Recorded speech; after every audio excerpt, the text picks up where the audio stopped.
Imagine this.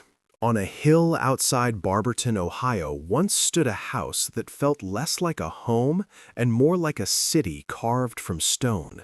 Towers rose above the trees, marble reflected sunlight through tall windows, fountains caught the sky and scattered it back across the grounds.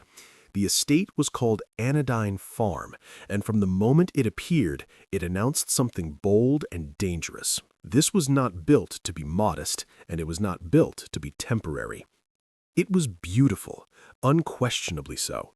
But behind the beauty, the bills gathered quietly, relentlessly, like a snowstorm you don't notice until the roads are already gone. Over time, the halls emptied, pipes ran cold, silence replaced the hum of staff and machinery. The owner had dreamed of permanence, of leaving something that could not be ignored or erased. Instead, he created a structure that demanded constant feeding. Every floor became an expense, every corridor a liability. And eventually, a question surfaced that no amount of marble could silence. What happens when the land becomes worth more than the dream built upon it? As the city expanded and pressures mounted from all sides, the palace did not fall to fire or war. It faded through something quieter and far more final, deliberate dismantling. Who decided to stop fighting for it? At what moment did saving Anodyne Farm become impossible? Why did something designed to last forever prove too large to live in? And once a place like this loses its pulse, can it ever truly be revived? Today, we're climbing that same hill in Ohio where something impossible still stands. Or at least, part of it does. The gates remain, massive wrought iron gates, ornate and heavy, built to impress visitors long before they ever reached the house. They stand open now, framing nothing. No drive, no mansion, no lanterns glowing in the rain. Only grass, open sky, and the lingering echo of 1,000 vanished rooms. The gates remain because there is nothing left to guard. But if you step through them and pause, the ground begins to tell its story. Scars in the earth trace the foundations. A gentle curve marks where a reflecting pool once mirrored the sky. Stone steps rise confidently upward, only to end in midair. And if you know what to look for, you can still map the outline of one of the largest private estates the Midwest ever witnessed. Anodyne Farm was never just a mansion. It was a self-contained world. The estate covered close to 1,000 acres, with roughly 30 buildings scattered across the land. The main house alone contained more than 60 rooms. It had its own power plant, water system, farm, stables, greenhouses, and housing for staff. It produced food, generated energy, managed water, and operated almost entirely independent of the city nearby. This was early 20th century America.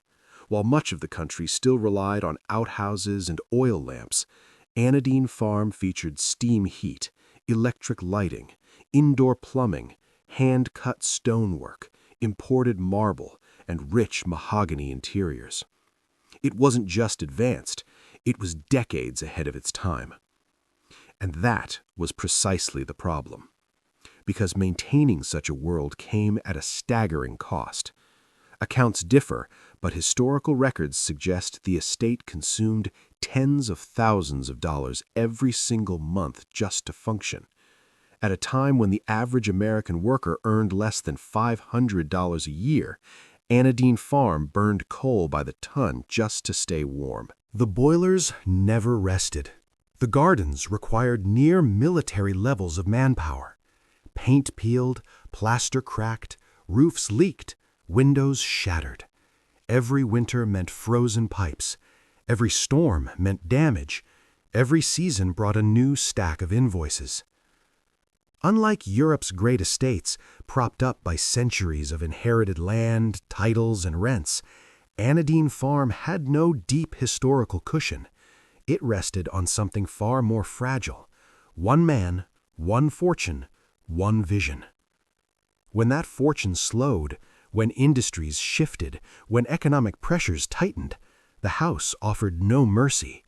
Expenses didn't scale down. They didn't wait. They only grew. There were moments when the dream seemed justified. Orchestras played beneath crystal chandeliers, silk gowns drifted through marble corridors, conversations about industry, art, and ambition echoed beneath soaring ceilings. For a brief moment, the estate functioned exactly as intended. But beneath the glitter, reality pressed forward. The surrounding city struggled, the economy tightened, and the mansion, this perfectly engineered ecosystem, became painfully out of sync with the world around it. The question Anadine Farm ultimately asked was not romantic or philosophical, it was brutally practical. How do you maintain a house that costs more to run each month than most people earn in a lifetime? How do you justify heating 60 rooms when the city below strains to survive? How do you preserve beauty once beauty itself becomes the burden? In the end, the answer was devastatingly simple. You don't. Not there, not then, not in Ohio in the 1920s, and certainly not when the Great Depression arrived. Anadine Farm didn't fail because it lacked grandeur. It failed because it had too much of it. Not in a world accelerating faster than any mansion could adapt. Anadine Farm did not vanish in flames or wash away in a flood. It disappeared under something far quieter and far more relentless. Arithmetic. The numbers stopped working. The math refused to balance. So, to understand how something this vast could fail, we have to go back to the moment when none of it felt impossible. Back to a time when the dream was still rising from bare earth, when one man stood on an empty hillside and decided to build something meant to last forever. Forever is easier to imagine when you're holding a match. Not a metaphorical one, an actual match. The kind struck against a box. The kind that flares bright, burns steady, and bends fire to human hands. In the late 19th century, matches were everywhere. They lit stoves, lamps, cigars, furnaces, small, cheap, essential.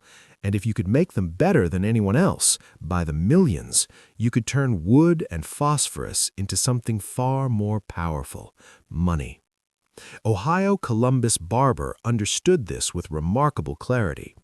Born in 1841, Barber was a businessman engineered for efficiency and scale. He didn't invent the match, he industrialized it. By the 1880s, his diamond match company had become the largest match producer on Earth, turning out billions of matches each year. The idea sounded simple: cut wood, treat it with chemicals, package it, ship it. But the reality demanded factories, machines, trained workers, and a distribution network that reached nearly everywhere. Barber didn't just build a product, he built an entire system, end to end, and the profits followed swiftly. The real question was what to do with them. Many men would have stopped at wealth. Barber aimed for permanence. He didn't want to merely invest in a town, he wanted to create one, to design it, organize it, and will it into existence the same way he had willed his factories into motion. In 1891, Barber founded Barberton, Ohio, roughly 35 miles south of Cleveland.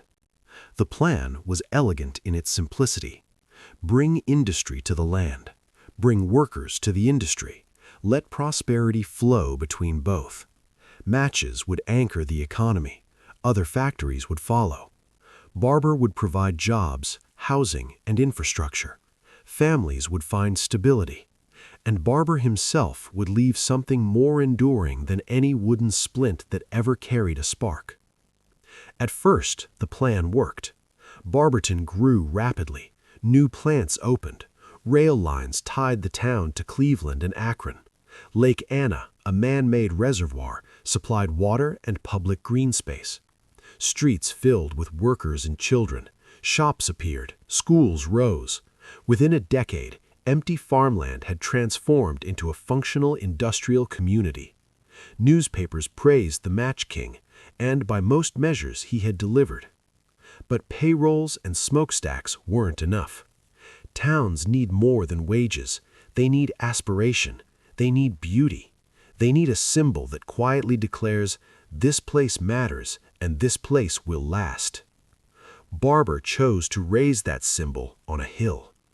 The site looked west over Barberton, high above the valley, far enough from the mills to escape the soot, close enough to witness the results of his empire. The estate would be vast and intentional, blending the dignity of European country houses with the productivity of a working farm. There would be gardens, livestock, greenhouses. It would be modern, electric lighting, steam heat, telephone lines, and it would carry a deeply personal name, Anna Dean Farm. The estate was named for Barber's wife, Anna Dean Barber. By most accounts, she was practical and public-minded, deeply involved in civic projects, charity, and the daily work of shaping the town. She wasn't chasing borrowed glamour or aristocratic titles. She was a partner in Barber's vision, clear-eyed about the responsibilities that accompany wealth. The farm would honor her, but it would also make a statement. Industry did not have to abandon the land. Modern technology and agriculture could coexist. Efficiency and beauty did not need to be opposites. The earliest plans embedded that philosophy directly into walls and pipes. A grand main house with reception rooms for guests, paired with offices dedicated to managing the sprawling operations beyond its doors. At that moment, standing on that hillside, nothing seemed out of reach. The match still burned bright. A dedicated power plant would generate electricity not only for the mansion itself, but for every working part of the estate: the farm buildings, greenhouses, stables, workshops. A mill would grind grain on site. Heated barns would shield livestock from Ohio winters. Ice houses would preserve food through the summer months. Everything would be connected. Everything would serve a larger, integrated system.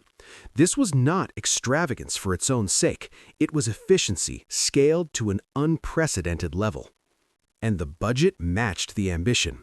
Exact figures from the earliest planning stages are difficult to pin down, but contemporaries estimated total costs in the hundreds of thousands of dollars, a sum that translates to many millions today.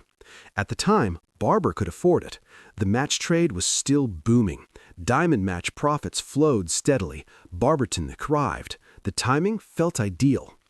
Construction began in the late 1990s. Stone was quarried, foundations were poured, architects refined elevations and floor plans, crews arrived with tools and timetables, and on that Ohio hillside, something that once sounded impossible began to take physical form.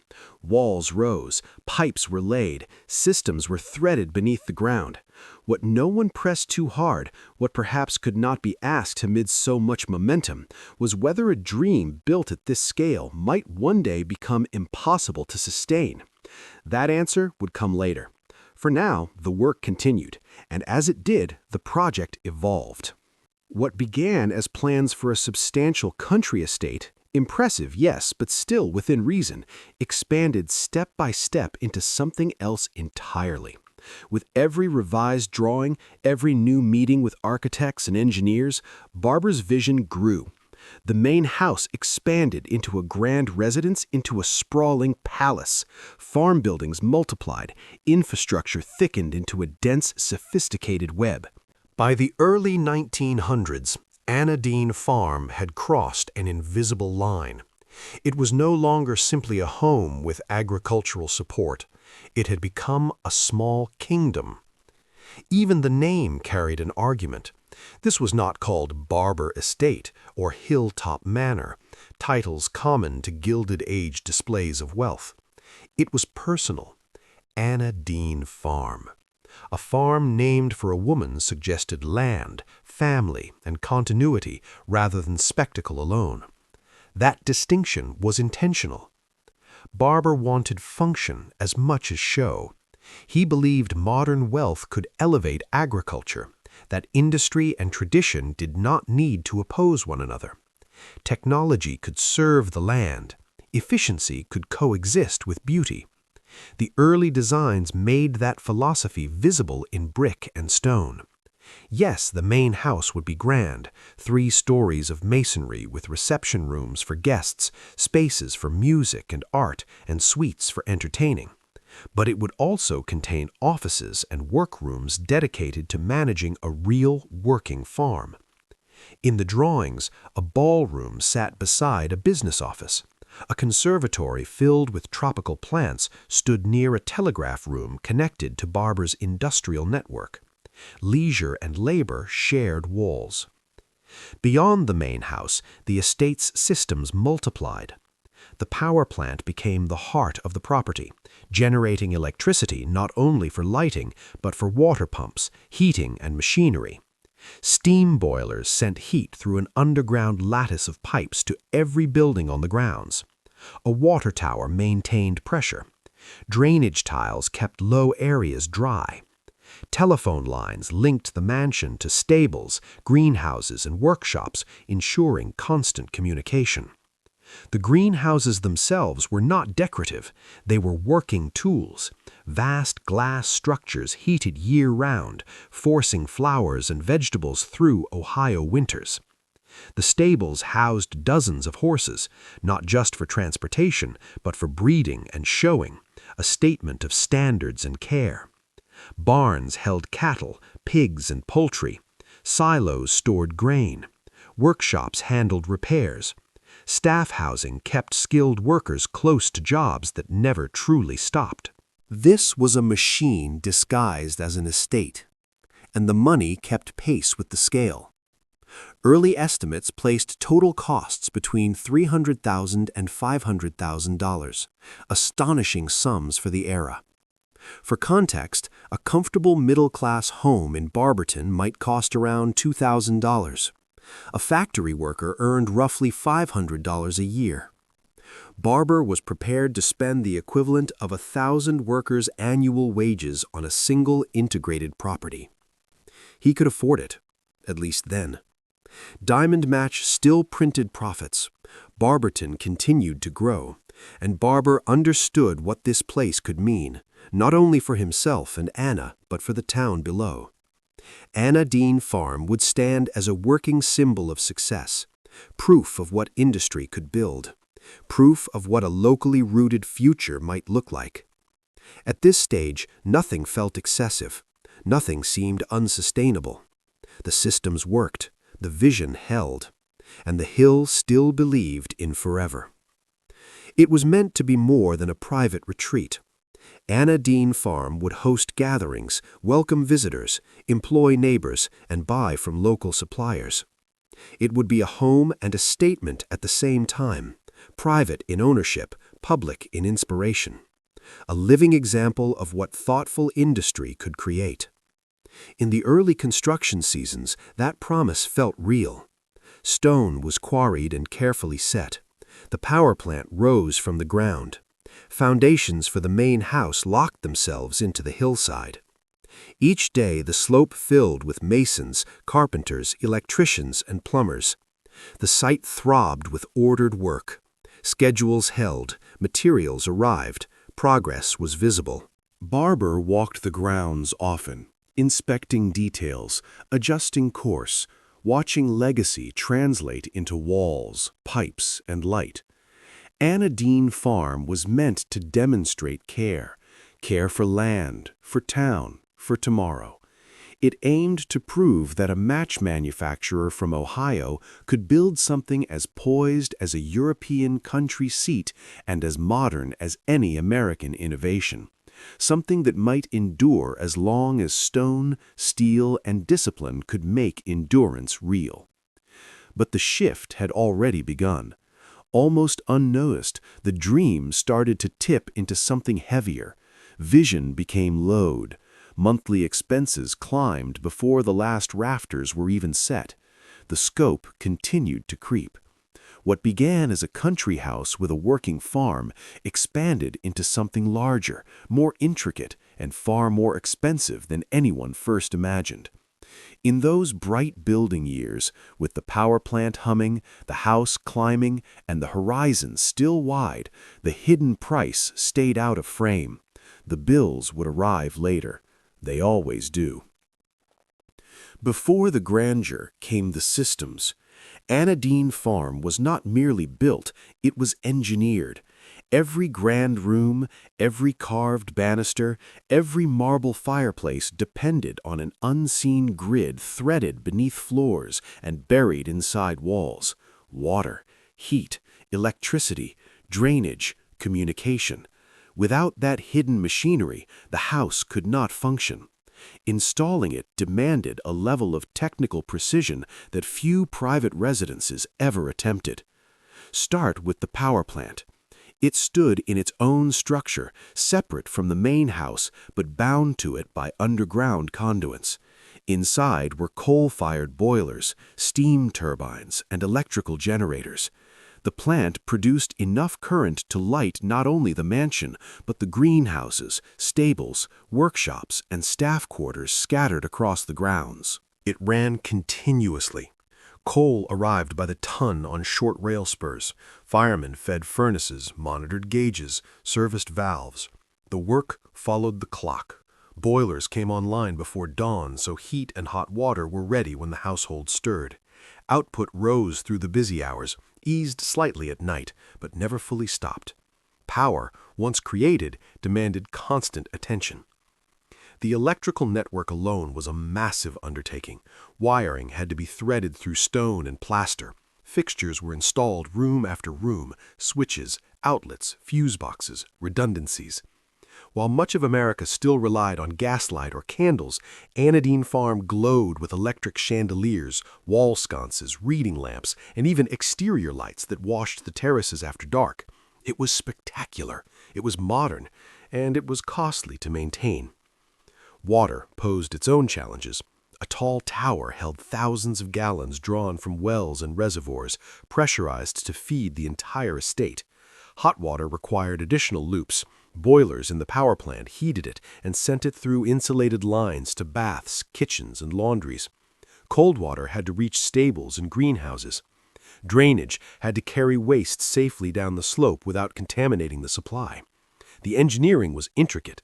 Getting it right required expertise, durable materials, and constant oversight. Heating was perhaps the boldest system of all. Steam promised steady, controllable warmth, so long as the network held.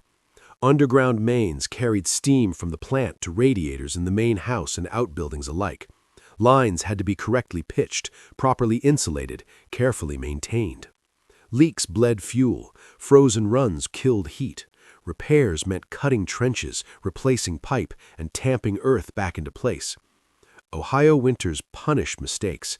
Heat here was not a luxury, it was survival. Period maps of the estate read less like a country home and more like a municipal diagram. The main house anchored the plan, with systems radiating outward. The power plant to the south, greenhouses to the east, stables to the west, farm buildings positioned with deliberate intent. Every structure depended on the others, every failure cascaded. This was the cost of ambition. At this stage, it still looked like triumph. The systems worked, the lights came on, the heat flowed. The house rose higher each season, but the machine was already hungry. And one day, it would ask for more than even success could easily give. Staff moved through the estate constantly, riding service routes and back corridors, feeding what the visible house required, without ever breaking the illusion. That contrast was not accidental. It was designed. Architecture here functioned as policy. Public rooms existed to impress, to comfort, to stage taste and authority. Working rooms existed to sustain that performance, to remain unseen, to operate with precision. Above ground, art, music, sunlight pouring through towering windows. Below, leather belts driving machines, steam valves demanding constant adjustment, coal bins that needed refilling every single day. The greenhouse complex made this duality unmistakable. Enter through the public door, and you stepped into a tropical pocket suspended inside an Ohio winter. Exotic plants from distant climates lined carefully planned paths. Warm, humid air wrapped around visitors. Orchids bloomed. Palms stretched toward the glass. Vines climbed steel frames. It smelled of earth and growth. It was a showpiece and a conversation starter. Proof that Barber could command summer on demand. But behind the scenes, the illusion required relentless labor. Propagation benches filled workrooms. Potting sheds lined with tools sat just out of sight. Heating loops ran constantly beneath the floors. Staff watered, pruned, monitored thermometers, treated disease, replaced failures. The beauty visitors admired was not natural. It was managed, measured, renewed daily, and expensive to sustain. The stables told the same story. Public aisles gleamed, polished brass caught the light, timber was carved and finished to the highest standard. Visitors admired bloodlines, discussed breeding, praised the evident care. But behind those neat rows lived the realities of operation: feed storage, manure handling, veterinary bays, tack and harness rooms. Glamour required infrastructure. Infrastructure required labor, materials, and money. This divided architecture defined Anodyne Farm. Every public moment of grace rested on countless private moments of work. Each chandelier required someone to clean prisms, replace bulbs, check wiring. Each marble floor demanded scrubbing. Each radiator needed monitoring. Every system required constant attention. From the outside, the house presented one face, elegant, effortless, eternal. Turn it around, and another face appeared, a complex machine, demanding and unsentimental, hungry for inputs. Both were real, both were necessary, and both consumed money that never stopped moving. Down through floors, out through doors, into wages, coal, repairs, insurance, taxes. The systems did not care which rooms they served, they simply ran. And the bills kept coming. But Barber believed the farm itself could help meet them. This was not a gentleman's estate with decorative animals grazing for show. Anodyne Farm was built to produce. It was scientifically managed, rigorously documented, and expected to earn alongside its beauty. Barber approached agriculture the same way he approached matches, with systems, data, and the belief that efficiency could convert inputs into profit. The animals were not symbols. They were assets. That philosophy was clearest at the piggeries. Set downhill from the main house, far enough to avoid a fence, close enough for oversight, the piggery housed dozens of pigs in conditions considered remarkably modern for the early 20th century. Buildings were well ventilated, floors stayed clean, layouts reduced disease. Animals had space to move, outdoor runs in fair weather, secure shelter when conditions turned harsh. This wasn't sentimentality, it was strategy. Healthy pigs gained weight faster, they yielded better meat, they sold for higher prices. Staff tracked feed with precision, what each group consumed, how often, and in what quantities. Weight charts logged growth. Any sign of illness triggered immediate isolation, treatment, and monitoring. The pork supplied the estate first, surplus went to local markets. The goal was clear: maximize yield, minimize loss, convert grain and labor into revenue. Surviving records, fragmentary but revealing, show careful accounting: weekly feed costs per pound gained, carcass yields, market prices. This was agriculture treated as business, not theater. Poultry followed the same logic. Chickens and ducks lived in purpose-built houses with dedicated water systems and timed feeding. Duck ponds were infrastructure, not decoration. Eggs, meat, waste, labor, everything was measured, planned, and folded into the larger machine. Anodyne Farm was trying to do something rare. It was attempting to reconcile beauty and balance sheets, to make elegance productive, to prove that scale, discipline, and modern management could tame even this vast project. For a time, it almost worked. The systems ran, the animals produced, the house impressed, the illusion held. But the same complexity that made the estate extraordinary also made it fragile. Every success added weight, every improvement increased dependence, and every day, quietly, relentlessly, the arithmetic continued. Because machines don't admire beauty, they only consume. And Anadine Farm was consuming more than anyone yet dared to total. Fresh water flowed in, waste flowed out, systems stayed clean, efficient, and monitored.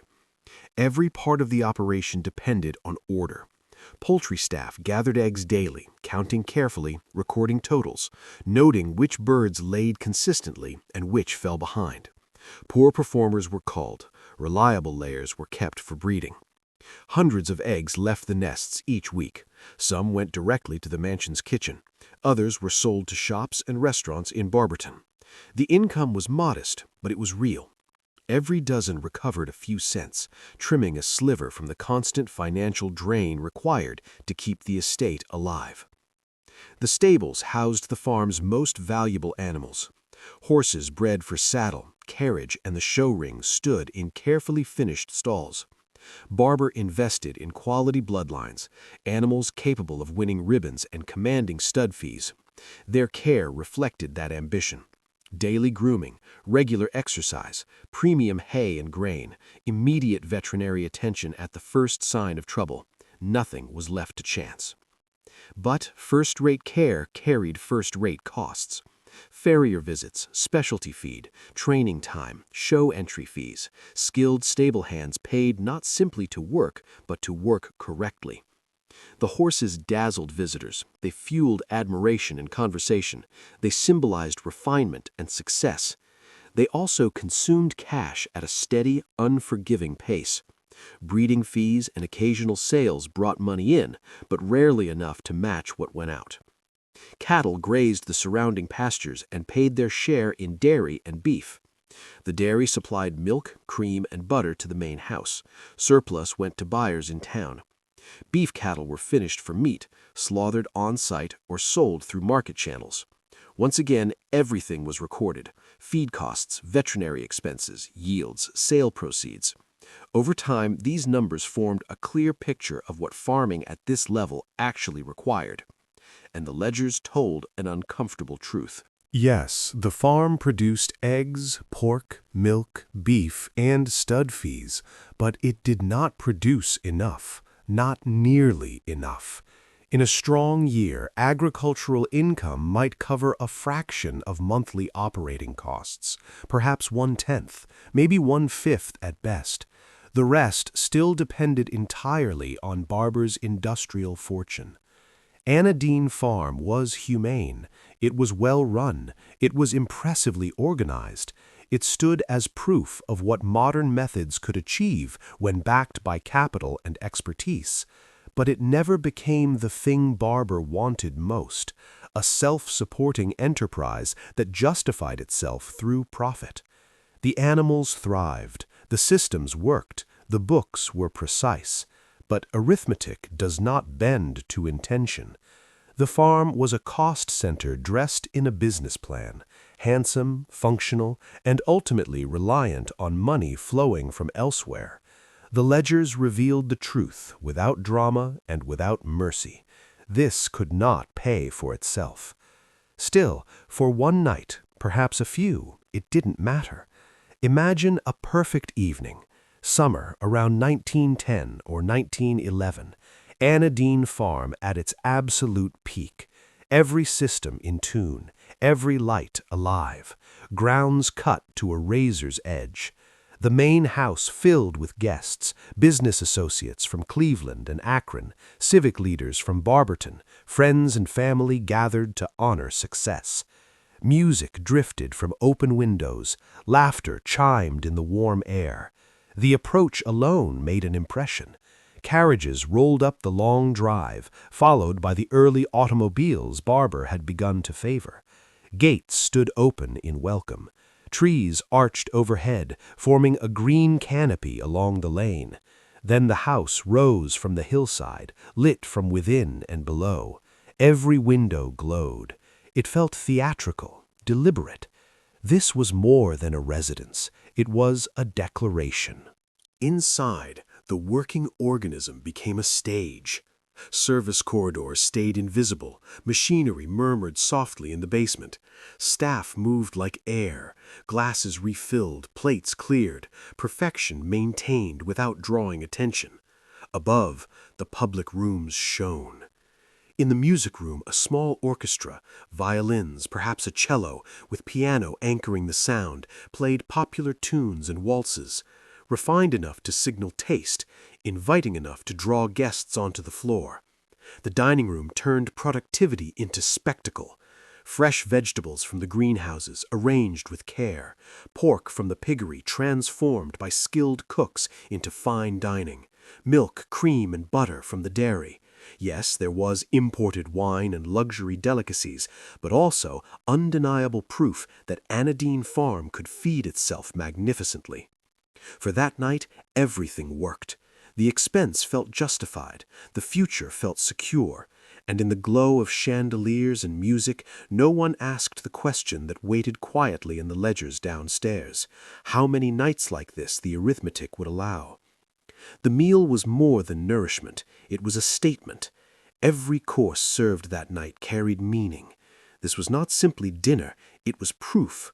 Proof that land could be mastered, systems aligned, labor orchestrated into elegance. In the ballroom, if we grant the name as many later would, the space filled with dancers. The floor had been polished for days until it reflected light like water.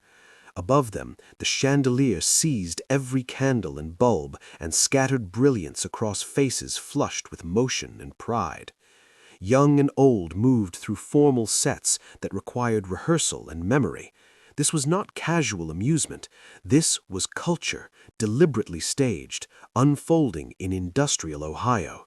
Music swelled, steps aligned, onlookers nodded approval. For a moment, it felt as though refinement had found a permanent address. Outside, the illusion widened.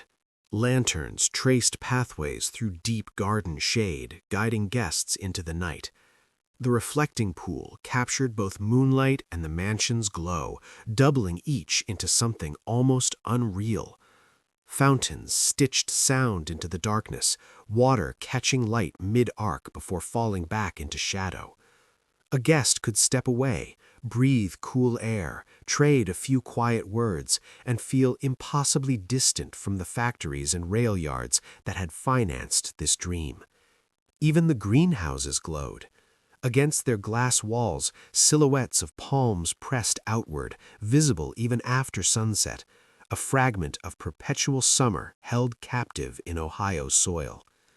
Some guests surely wandered closer, drawn by curiosity or wonder. Inside, warmth lingered, earth and blossoms filled the air. Winter, briefly, had been defeated by engineering and expense. Beneath it all, the estate worked. The power plant kept its rhythm.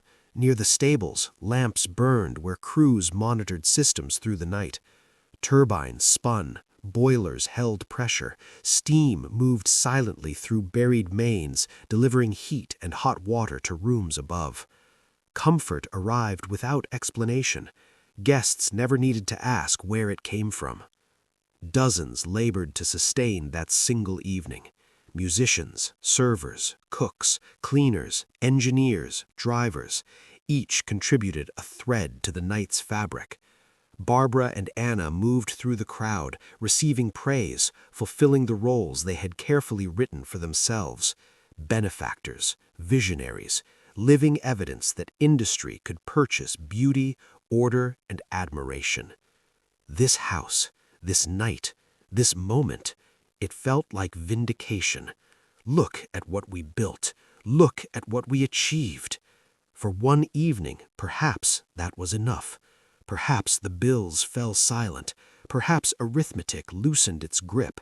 Perhaps beauty and shared celebration were payment in themselves. The music carried on, The lights blazed, the house breathed, hummed, and shone. This was the peak, the instant Anna Dean Farm became what Barber imagined it could be: untouchable, immortal, perfect. But peaks obey gravity.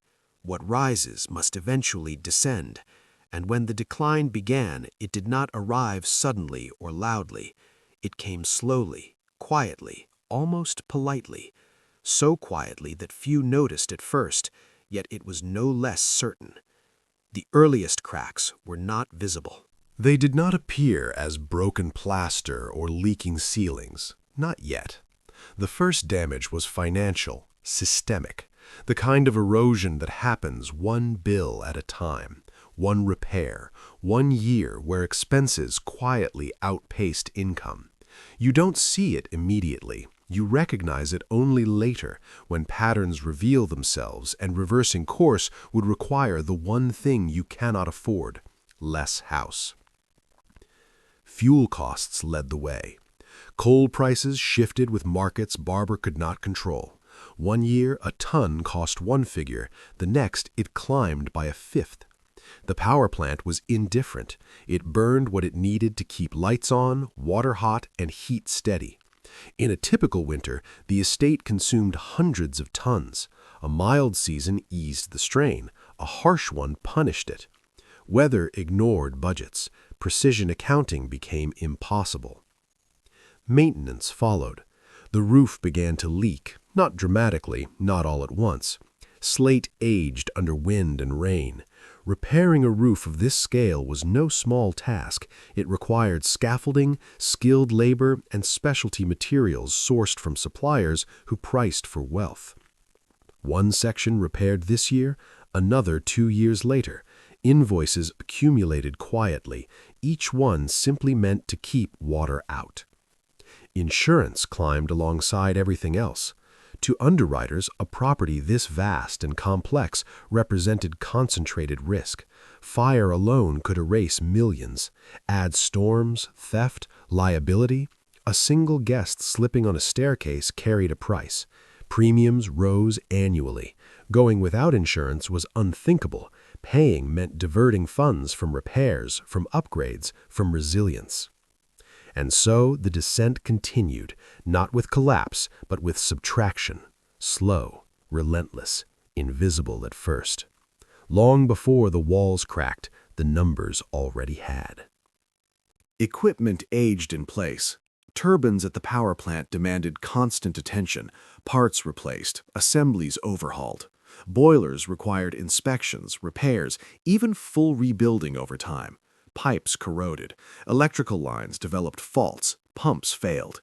Nothing on the estate was built to last forever, and running such a vast operation, day after day, year after year, guaranteed wear. Some months required routine gaskets and valve adjustments. Other weeks demanded entire pump assemblies replaced in the quiet hours when failure struck. Payroll could not pause without the plant collapsing. The engineers who kept the turbines alive were indispensable. Grounds crews could not be dismissed without the gardens devolving into chaos. The kitchen could not be cut without jeopardizing every gathering. Every worker represented a fixed, immovable monthly expense, a financial backbone that did not bend or disappear. Beyond the iron gates, the world continued to change, tightening the economic grip. Property taxes in Ohio climbed, local governments required revenue, schools needed funding, roads demanded maintenance. With thousands of acres and dozens of buildings, Anodyne Farm presented an enormous taxable footprint. Assessors assigned values, and each year the bills grew. Meanwhile, markets for eggs, pork, and stud fees flattened or fell, even as costs relentlessly rose. The gap between revenue and expenditure widened. Not suddenly, not dramatically, but in a slow, steady arithmetic erosion. The ledgers told the story with merciless clarity, more out than in, month after month, year after year. Barber's industrial fortune could bridge the difference. Diamond Match remained profitable, but wealth had limits. Other holdings needed cash. The town of Barberton itself required ongoing support. Hospitals, schools, roads, and civic infrastructure demanded funding. Slowly, Anodyne Farm shifted from asset to burden. To the eye, the house remained untouched. Lights blazed, heat flowed, staff maintained every ritual. Guests saw the same elegance, the same seamless comfort, the illusion of bottomless resources. Behind the scenes, in quiet offices and careful conversations with financial advisors, one question emerged. How long could this continue? No one wanted to answer. Not yet. The house was too beautiful. The dream felt too important. Surely something would turn. Costs would stabilize, revenue rise, balance restore itself.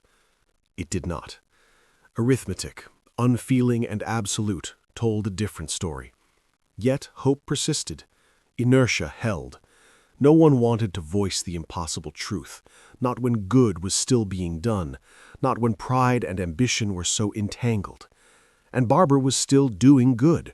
Real, tangible, consequential good, the kind of work that outlives any mansion. While Anodyne Farm consumed wealth at a dizzying pace, Barber's generosity toward Barberton did not waver. The town he founded continued to benefit from his vision, capital, and refusal to leave it as just another industrial dot on the Ohio map. His impact was measurable, enduring, and essential.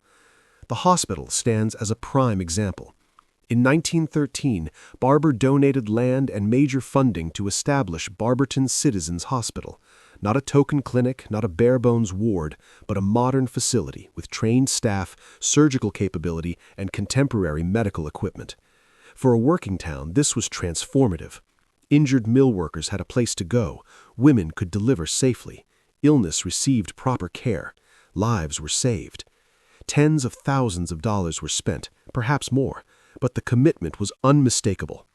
Unlike Anodyne Farm, which primarily served his family and a social circle, the hospital served everyone: factory workers, shopkeepers, children, anyone who needed help.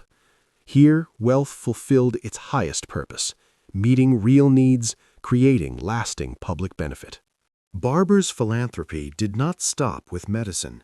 He funded schools, supported churches, contributed to infrastructure, roads, sewers, and civic buildings. Each investment strengthened Barberton. Every contribution made life more secure, more prosperous, more dignified. People had reason to be grateful.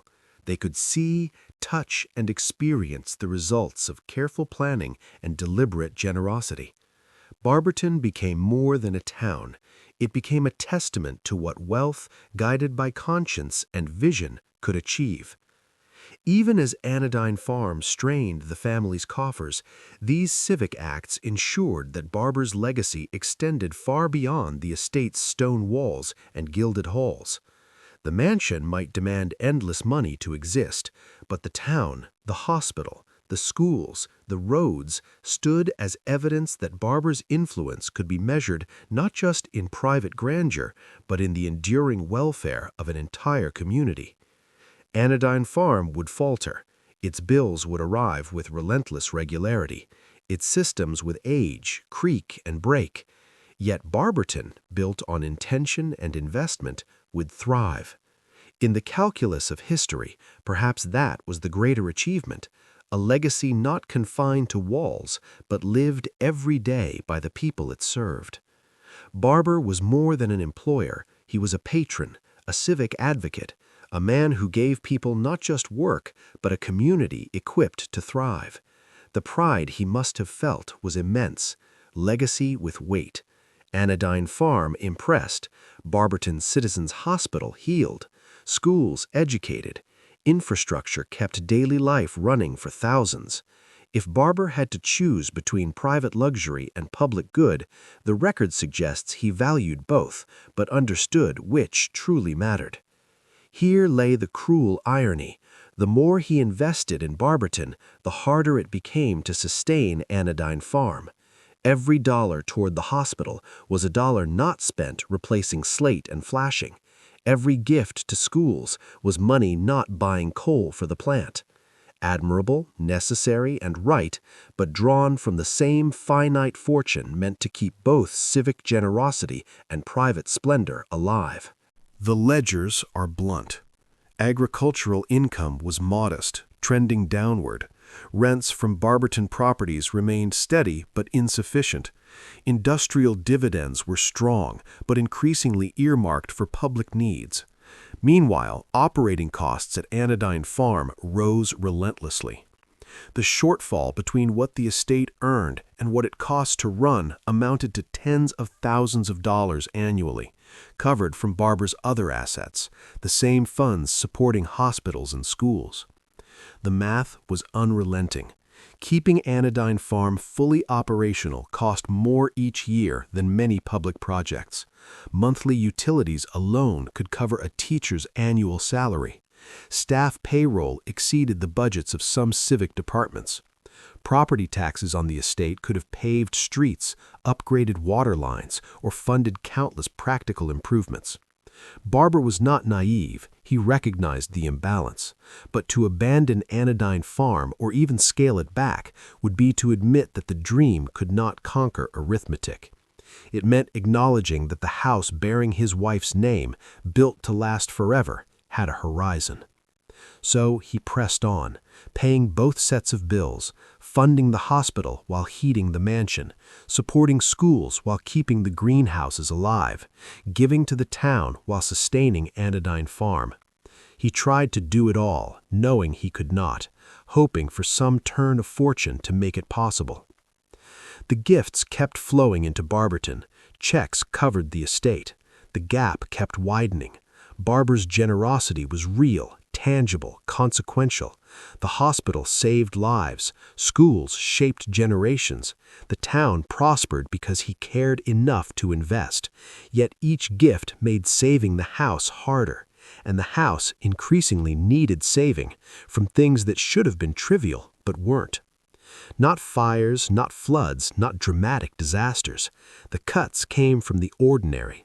Legal, administrative, procedural obligations arrived in envelopes, piled on desks, demanded checks and checks. Each small nick combined into a fatal sum. Taxes struck first, with bureaucratic regularity. Assessments arrived every year, climbing, multiplying. Ohio valued property on paper, and on paper, Anodyne Farm was immense. Thousands of acres, dozens of structures, a plant worth small fortunes. Assessors walked the grounds, took notes, sought comparables that did not exist, and set figures that made sense to their tables, but crushed the man who had to pay them. Invoices followed, thousands of dollars, non-negotiable, pay or face liens, court, seizure. Barber paid. Yet each tax check was money not glazing greenhouse panes, not replacing boiler tubes, not covering overtime in busy seasons. A fixed cost that punished beauty, penalized ambition, and treated value as theory while demanding cash in full. Insurance followed the same trajectory, not because disaster struck, but because algorithms said it could. Actuaries recalculated replacement costs and liability, assessed exposure, and raised premiums accordingly. Another heavy annual sum, due regardless of revenue, weather, or circumstance. Legal complications multiplied quietly. An estate this large touched multiple jurisdictions, boundary lines, easements, water rights, and zoning shifts. As Barberton grew, each file needed counsel. Counsel needed payment. Some disputes closed for a few $100s, others for thousands. Some lingered for years, slowly bleeding money. Weather added its own trail of paperwork. Rain found weak points, a slate seam here, flashing there. Not catastrophe, but seepage that stained ceilings, softened beams, freckled plaster. Attics drew water in corners, small failures accumulating into a relentless drain. Every system, every expense, every legal requirement, every leak, every storm, every assessment was a reminder. Even the grandest vision depends on ordinary arithmetic.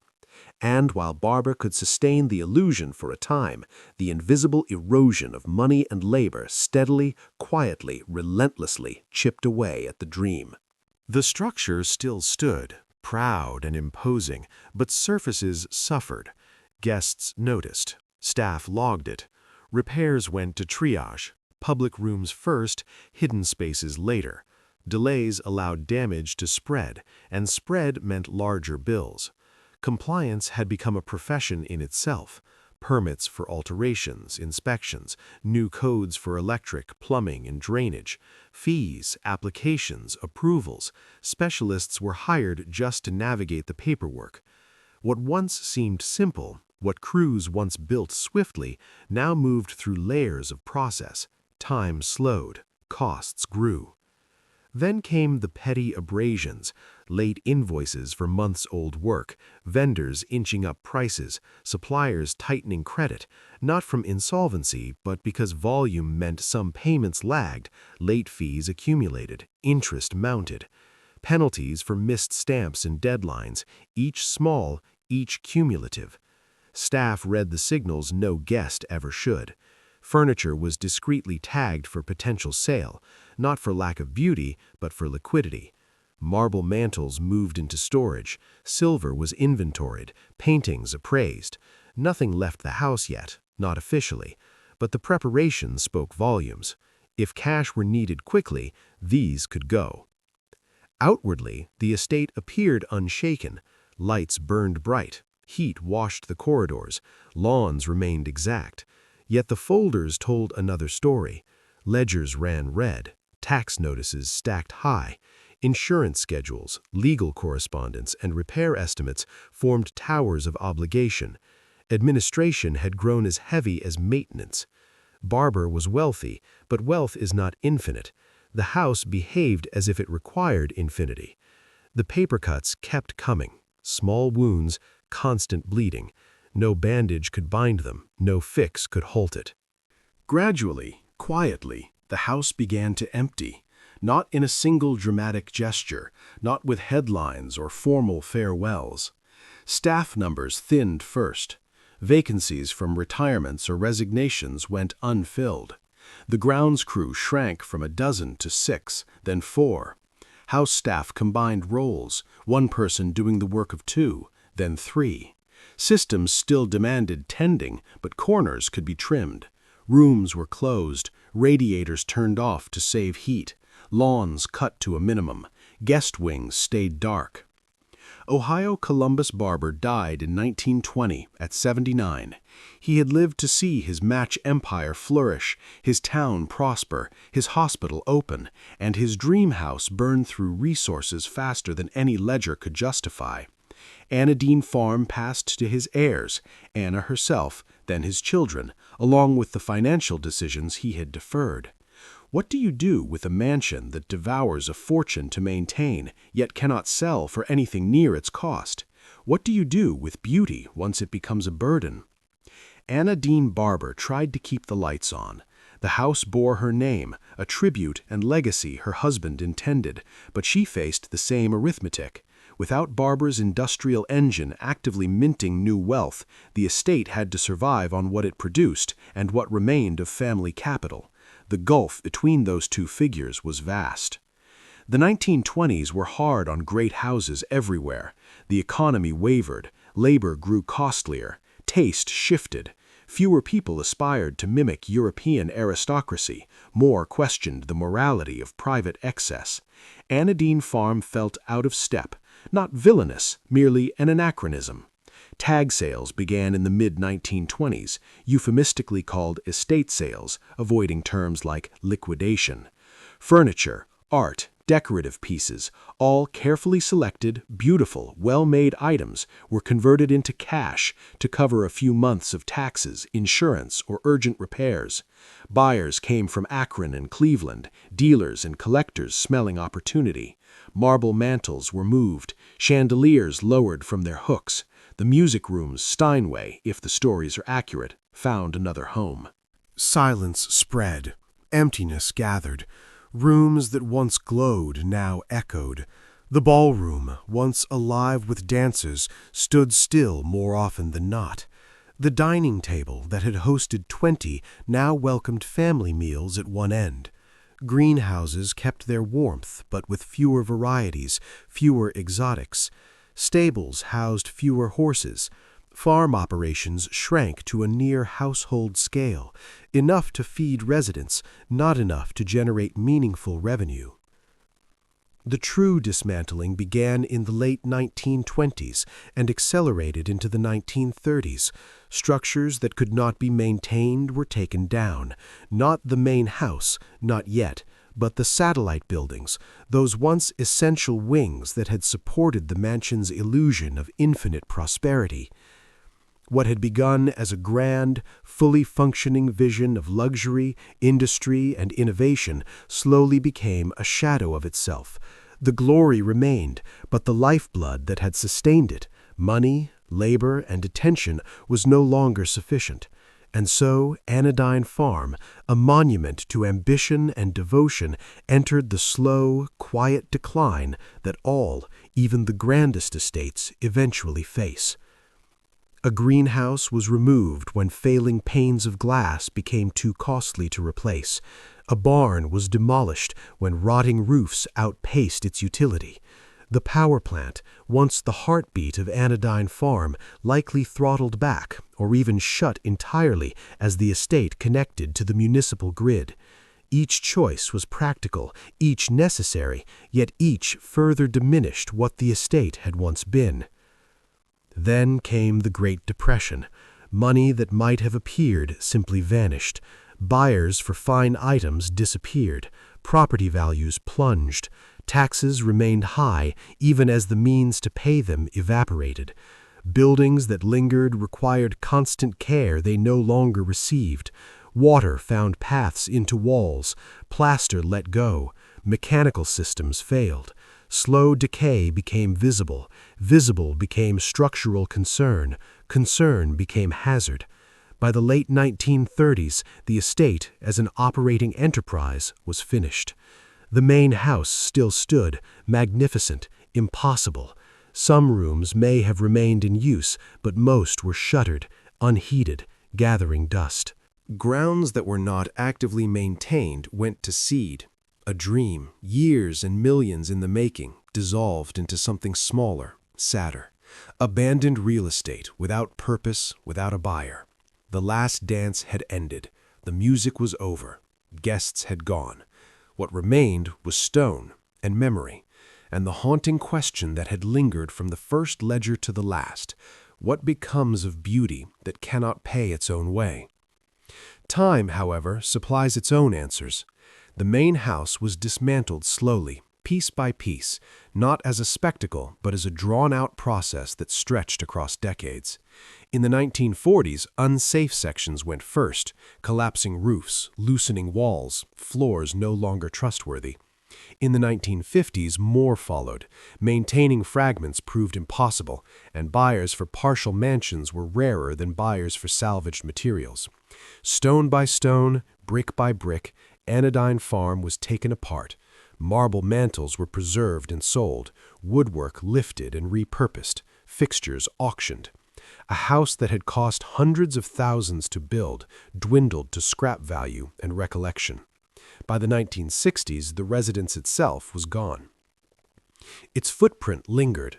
Walk the site and you can still trace where walls once stood, where rooms opened to terraces, where the grand entrance welcomed arriving guests.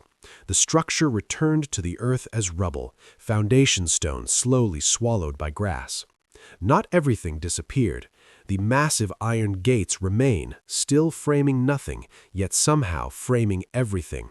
A threshold into memory, a portal announcing something consequential existed here. They are preserved not just for beauty, but as markers. They declare significance. This was real. People built something that left a trace. The power plant outlasted the mansion, its stone walls stout, purpose legible, shell fundamentally sound. For years it stood empty, a monument to the infrastructure that had made elegance possible, before finding new life through conversion and reuse. Accounts differ on timing, but the building endured because it was built to last, and someone recognized its value. Some stables remain as well. The barns that sheltered Barber's prized horses were too well made to discard. Later owners adapted and maintained them. Well-built structures do not have to die simply because their first purpose ends. Walk by today, and it is easy to imagine the horses, the staff, the daily rhythm of feeding and grooming. The land survived, though altered. Over decades, the 1,000 acres were parceled and repurposed. Some plots became housing, some remained agricultural, others were sold or donated to caretakers who could maintain them. Even when the architecture vanished, what survives is not decided by size, cost, or original ambition. Survival depends on simpler tests: structural soundness, ongoing utility, and community care. The parts of Anodyne Farm that remain were repurposable, relevant, sustainable. The losses, too specialized, too costly, too entwined with a bygone lifestyle, disappeared. The lessons are stark and uncomfortable. Preservation requires more than good intentions. It requires income. A mansion without revenue is memory burdened with bills, and bills always win.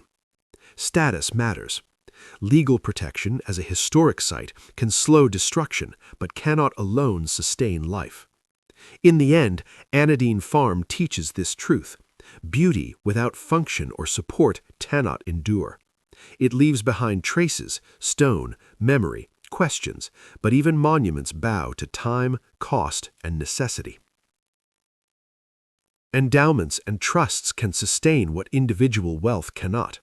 Above all, preservation depends on community care, active engagement, not distant admiration, daily use, not occasional tours of the past. Buildings thrive when they remain alive to the people around them, relevant to generations who live and breathe their stories. Barberton's connection to Anodyne Farm evolved over time. What began as the grand symbol of one man's fortune transformed into shared history, a reminder of the town's Gilded Age origins. The hospital Barber funded continued to serve residents long after the mansion was gone. Schools educated successive generations. Roads, sewers, civic infrastructure, projects he financed, underwrote growth. In the end, his public gifts outlasted the private palace by decades, leaving a legacy with real impact. Today, visitors can walk the land where the estate once stood. The gates still frame the imagination, hinting at what once was. Remaining structures offer tangible links to a vanished past. Historical markers give a brief sketch, but the deeper story lies beyond the visible, etched in ledgers, letters, and the decisions made or deferred, in the arithmetic that outlasted beauty itself. The house may be gone, the dream concluded, but the memory endures, carried forward by those who choose to remember. Dawn would have spilled through its rafters if the roof still stood. Instead, light touches grass, stone, and the iron gates, opening onto absence. A mansion without income becomes memory with bills, yet hearts return in quiet steps. The gates still stand. They mark a threshold, a reminder that something consequential once existed here. They endure, not just as symbols, but as invitations. That is something. That is enough. That is where a story begins.